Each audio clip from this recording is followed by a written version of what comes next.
জিনিসটি নিয়ে আলোচনা করব সেটা হচ্ছে পজিশন। তো চলুন শুরু করা যাক। এখানে দেখুন যে আচ্ছা, এটা ফিট করে দিচ্ছি আবার আগের মতো।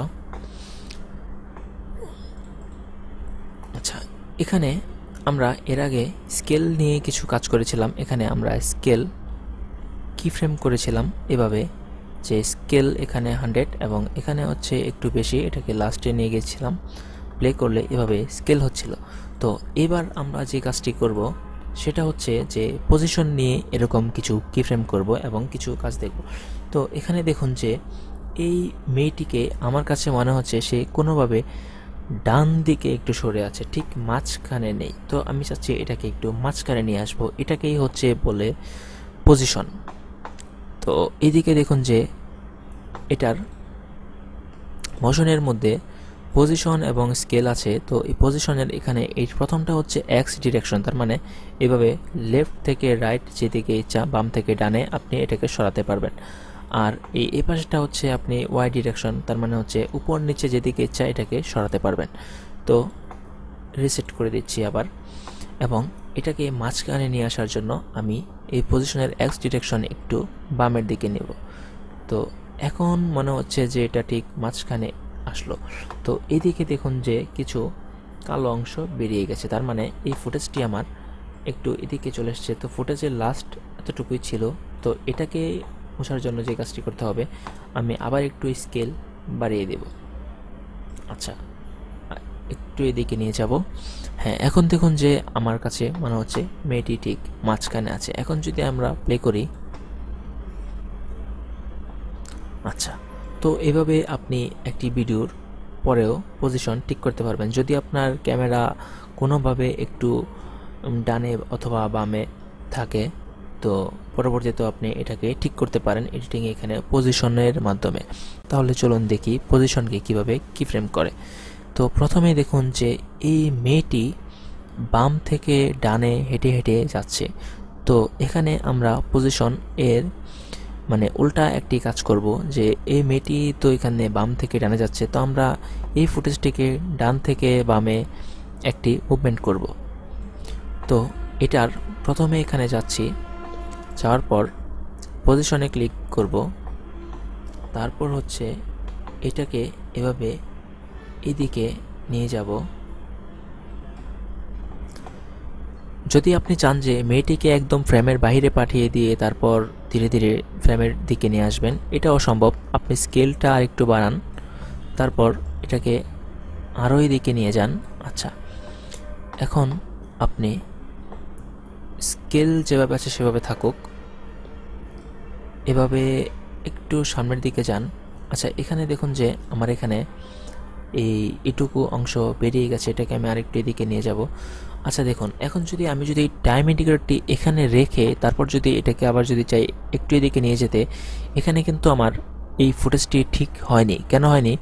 আমি যদি আমার এই টাইম ইন্ডিকেটরটি আবার সামনের দিকে নিয়ে যাই, দেখুন প্রথমে কিন্তু এতটুকু আমার কি ফ্রেম হয়ে গেছে। তার মানে এই প্রথমটাতেই আমার আবার এডিট করতে হবে। তার মানে এটাকে আমি ডিলিট করে দিলাম এবং ঠিক প্রথম যেখানে আছে এখানে রাখলাম। ধরুন কোনোভাবে এটা ঠিক প্রথমটার উপর থাকলো না, এক ফ্রেম এইদিকে থাকলো, তবুও কিন্তু আমরা এখানেও জুম করা যায়। দেখুন, এই জুম করলাম, এই যে দেখছেন। আচ্ছা, তো কোনোভাবে এটা ধরুন এখানে না থেকে এক ফ্রেম এদিকে থাকলো, তবুও যদি আমরা আবার কাজ করি, দুইটি কি ফ্রেম এখানে তৈরি হয়ে গেছে। দেখুন, এই তো। তো আমরা কিভাবে বুঝবো যে একদম এই ফ্রেমটির উপরেই সে আছে?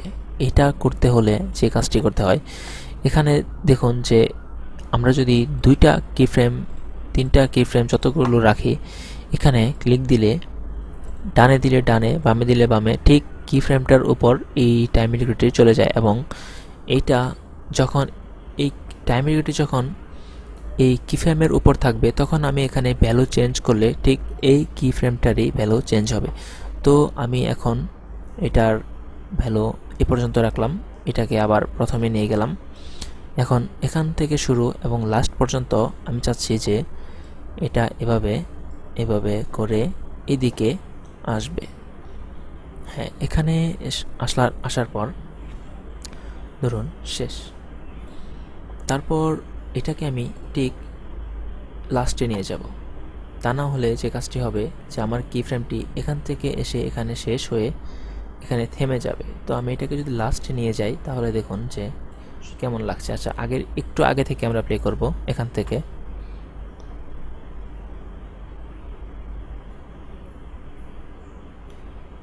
হ্যাঁ, তো আমরা দেখলাম যে পজিশনকে কিভাবে কিফ্রেম করে আপনি সুন্দর করে অনেক কিছু তৈরি করতে পারেন। তো এটাতেও আমরা একটু কিফ্রেম করব। ধরুন এই মেয়েটি যেখান থেকে শুরু আমরা সেখানে জায়গায় এই কালো অংশটুকু, তো ধরুন এই কালো অংশের এখানে আমরা একটু কাটবো, রেজর টুলস কেটে দিলাম। তো এখানে ধরুন এই যে এটা এখনও দেখুন যে এখানে সেই আগের সব কিছুই শো করছে। তো এখানে আমরা যে কাজটি করব, এই সিলেকশন টুলস দিয়ে এটা সিলেক্ট করব। তাহলে দেখুন যে এই ভিডিওর যতটুকু কেটেছি ঠিক ততটুকুই আরেকটি ইফেক্ট কন্ট্রোল প্যানেল এখানে শো করছে। এখানে কোনো কিফ্রেম তৈরি করা নেই। আমরা যদি এটাতে ক্লিক করি দেখুন আবার সেই কিফ্রেমগুলো চলে এসেছে। তো এটাতে ক্লিক করব এবং প্রথমে যাব এখানে ওপেন করে পজিশনে ক্লিক করব। তারপর হচ্ছে যে আচ্ছা, এর আগে আমরা স্কেলটা একটু বাড়িয়ে দিব।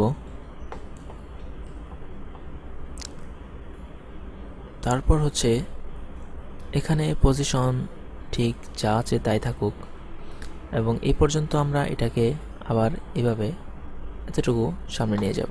এটা লাস্ট পর্যন্ত এখানে থাকুক। আচ্ছা, প্লে করব। এই তো ধীরে ধীরে মেয়েটিও সামনের দিকে যাচ্ছে এবং দেখুন যে এই ঘাসের দিকে, এই যে এই ঘাসগুলো সামনের এই দিকে যাচ্ছে। আচ্ছা, তো এখন অনেকটা ভালো লাগছে।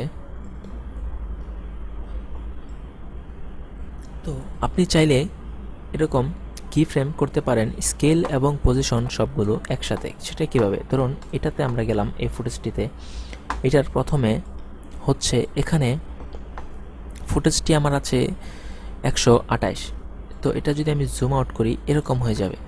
তো দেখুন এটা আমরা কি ফ্রেম ঠিক এখানে যা আছে তাই থাকুক এবং এই জায়গায় যখন আসবে সে এখানে পর্যন্ত আমরা একটু কমিয়ে দিব, এটাকে লাস্টে নিয়ে যাব। দেখুন তাহলে কি হয়। এই মেয়েটি এদিকে আসছে এবং ধীরে ধীরে ফুটেজটি একটু পিছনের দিকেও যাচ্ছে। খেয়াল রাখবেন যে কোনো দিকে যেন একটু খালি অংশ না বের হয়। তো এটা কিভাবে বুঝবেন যে ফুটেজটি আসলে, তো মাঝে মধ্যে এক পিক্সেলের যদি কোনো লাইন থাকে সেটা ধরা সম্ভব না। এটা কিভাবে বুঝবেন? এখানে ফিটের জায়গায় একটু 25 অথবা ধরুন 10 দিয়ে দিলাম, তো এটা একটু ছোট হলো এবং এই ফুটেজটির যেই পজিশন কিফ্রেম এগুলোর উপরে যে মোশনটা আছে এখানে ক্লিক করবেন। তো দেখতে পাচ্ছি যে এই ভিডিওটির ফ্রেমটি আসলে টোটাল কত বড়। তো এখন আমরা যদি এখানে নিয়ে যাই, দেখুন ঠিক এই প্রথম যেখানে শুরু এখান থেকে দেখুন যে লাস্ট মাথায় আছে এটি, তার মানে ঠিক জায়গায় আছে এবং এদিকে এটা কি এই ভিডিও পার হয় কিনা এটা দেখবো আমরা প্লে করলাম। এখানে দেখুন লাস্ট মাথায় এই, তার মানে এটা আমাদের এইদিকে চলে যায়নি। তো ঠিক আছে। আচ্ছা, এইভাবেই আপনারা স্কেল পজিশন দুটোর কি ফ্রেম করতে পারেন এবং স্কেল চেঞ্জ করে আপনাদের মন মতো কিছু কাজ করতে পারেন। তো এই ছিল আমাদের এই ভিডিও এবং পরবর্তী লেসন দেখতে সঙ্গেই থাকুন। ধন্যবাদ।